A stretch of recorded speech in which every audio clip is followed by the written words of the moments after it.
एक समय की बात है। एक गांव में एक गरीब बुढ़िया रहती थी।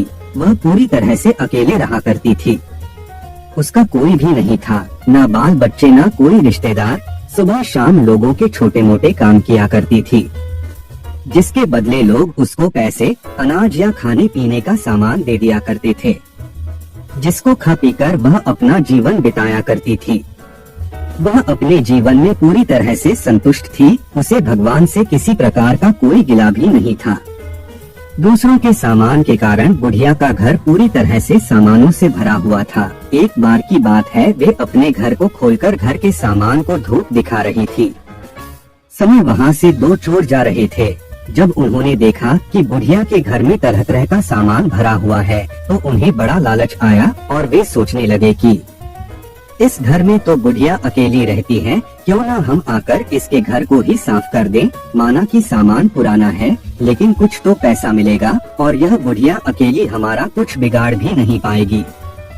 चोरों ने बुढ़िया के घर को अच्छी तरह से देख लिया और समझ लिया कि उन्हें किस तरह से बुढ़िया के घर की सफाई करनी है।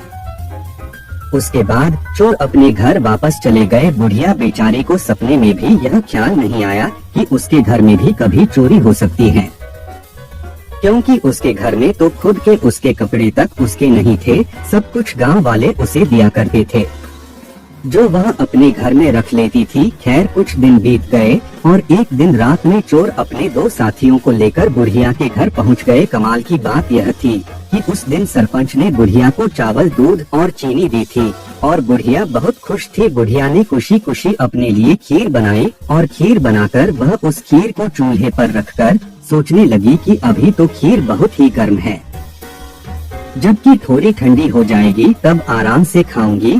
और अपने बिस्तर पर लेट गई और खीर के ठंडा होने का इंतजार करने लगी। लेटे लेटे उसे नींद आ गई और वे सो गई और जोर जोर से खर्राटे लेने लगी। चोर बाहर खड़े थे। बुढ़िया के खर्राटे की आवाज सुनते ही उन्होंने सोचा कि चलो अब रास्ता साफ हो गया और अब हम आराम से बुढ़िया का घर साफ कर सकते हैं। वह सब जल्दी जल्दी आकर बुढ़िया के घर में सामान तलाशने लगे, परंतु कमाल की बात यह थी कि उन्होंने जो देखा था वह बिल्कुल गलत था।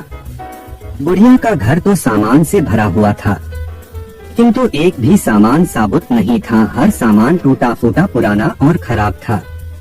यह चोर बड़े दुखी हुए और बुढ़िया को बहुत गालियां देने लगे। वह बोले, देखो कितनी दुष्ट बुढ़िया है, आराम से सो रही है और हम बेचारे इतनी मेहनत कर रहे हैं। तभी दूसरे चोर की नजर चूल्हे पर रखी खीर पड़ी। गरम गरम खीर को देखकर चोर ने कहा, चलो बुढ़िया के घर कुछ और नहीं मिला तो कम से कम खीर तो है।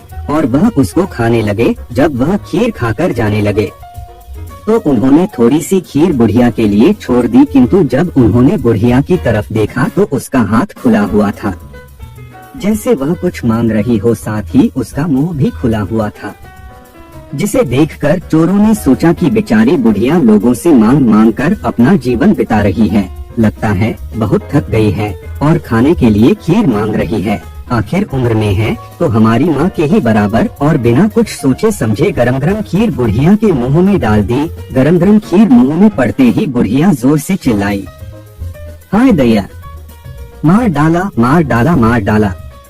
बुढ़िया की चीख सुनते ही चोर डर के जल्दी जल्दी छुपने लगे। जिसने मुंह में खीर डाली थी वह ऊपर जाकर छिप गया, एक चारपाई के नीचे और एक चारपाई के दाएं। बुढ़िया की चीख सुनते ही गांव वाले बुढ़िया के घर आ गए और पूछने लगे, क्या हुआ माँ? बुढ़िया बोली, मुझे क्या पता, ऊपर वाला जाने। यह सुनते ही ऊपर छिपा हुआ चोर बोला, अरे भला मैं क्यों जानूं, तुम्हारी चारपाई के नीचे छिपा चोर ना जाने। यह सुनते ही चारपाई के नीचे वाला चोर बोला, मैं ही क्यों जानूं, चारपाई के दाएं छुपा चोर क्यों ना जाने। और इस तरह से तीनों चोरों ने खुद ही अपना पता गांव वालों को बता दिया और फिर गांव वालों ने उन्हें पकड़कर खूब पिटाई करी और वापस भेज दिया। उसके बाद से चोरों ने कान पकड़ लिया कि आज के बाद कभी वह चोरी कभी नहीं करेंगे। चोर चाहे जितनी भी कोशिश करे अपने आप को छुपाने की, लेकिन वह फिर भी पकड़ा जाता है। इसलिए हमें कभी चोरी नहीं करनी चाहिए और अपने बच्चों को यही सीख देनी चाहिए।